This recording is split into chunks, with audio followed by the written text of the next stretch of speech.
Hello everyone, welcome back. This is take 2 recording because my brother walked into the room to give me the sign saying that I was recording, thinking that I wasn't recording, and I just forgot the sign. So this is a Dabi X listener. It's called Suprise. This is part 2 out of 3 by Hungry Writer on Wattpad. The fanfiction and art are going to be linked in the description along with my Instagram and Discord if you would like to join. I hope you all enjoy this. I don't want to fight. I want to make a deal with you. Huh? I said that I want to. You immediately cut him off before he could say more. I don't make deals with villains and murderers. Get out of my carport now, you screamed, and he flinched back slightly. He kept his hands raised and stood his ground despite your harsh words. Look, I know you have quite the sense of justice, but just hear me out, please.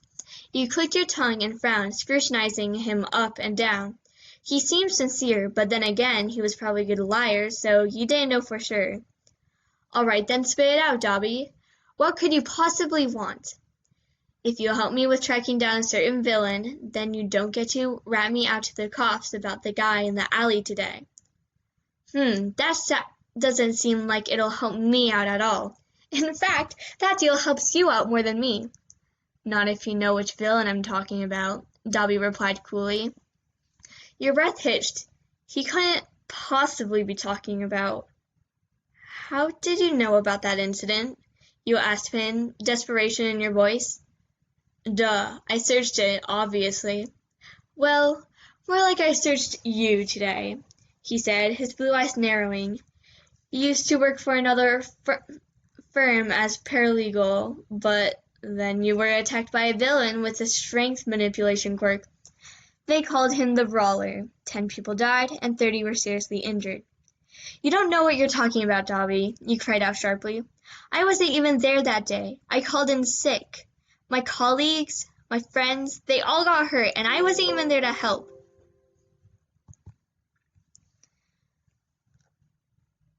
I don't know why you're after that villain, but I wouldn't pursue him. He's dangerous.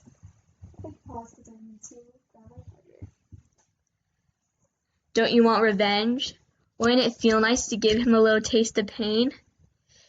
Think of how much pain he caused you. I mean, isn't that why you carry that sweet baton around? So, you're trying to give me closure in your own twisted way? Yeah, what do you say? I think we'd make a pretty kick-ass team, he said, lowering his hands and stuffing them in his pockets again. He seemed aloof about the whole matter, but you were seething with unadulterated rage. After all, this time, you could finally see the man who killed your friends. You could look him in the eye and decide his fate. You didn't even care why Dabi needed to confront him. You just wanted your own revenge right now. I'm in. And so we're clear, my name is Wyan Ellen. That's a pretty cool name. Let's just get going. You swerved your motorcycle into the next lane with adept speed. You felt Dabi's grip on your waist tighten slightly as he drove maniacally. Countless people honked, and usually you would slow down, but right now you could care less about what anyone thought.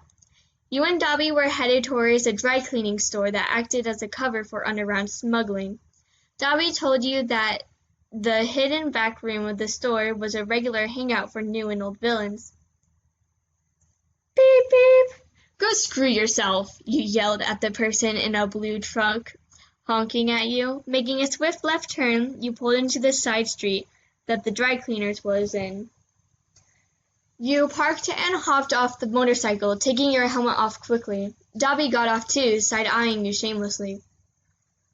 I kinda like it, this whole mean side of you, Wyan, he said, and you frowned. Well, don't get used to it. I don't plan on working with you again, you said, walking purposefully towards the door. You were about to kick it down when Dabi's voice suddenly interjected your thoughts. Wyan, stop. We need to be cunning about this. We can't just bust in and do whatever we want. Oh, we can, and we will, you said angrily, kicking the door open with a loud bang. You burst into the tiny business and raised an eyebrow at the cowering young man behind the counter. "Hey, bastard, I know there's another room back there. Let me in now," you said, your voice becoming low and threatening. He visibly gulped, saying, "It's right through that door." Without hesitating, you walked through the door, Dabi following you, trying to match your brisk steps. The dimly lit room was crowded and stuffy. The only sounds were low whispers and some jazzy tunes playing on a tiny radio at the bar counter. Strange and dangerous people eyed you and Dabi, and you felt your confidence start to shrink. You had never seen so many villains in one room before. Your instincts told you to let Dabi take this one. Dabi, probably sensing your hesitation, walked in front of you, his blue eyes scanning the room. You approached the older man with a wispy beard, sitting at a round table by himself. He was steadily carving random words with a short knife into the table, and you put your hands in your jacket pocket and grasped your sheathed baton just in case. "Oi, old man, I contacted you about the whereabouts of the villain that attacked the law firm. Where is he?" The old man stroked his white beard and smirked, his eyes glinting dangerously. "First, you'll have to pay up, kid.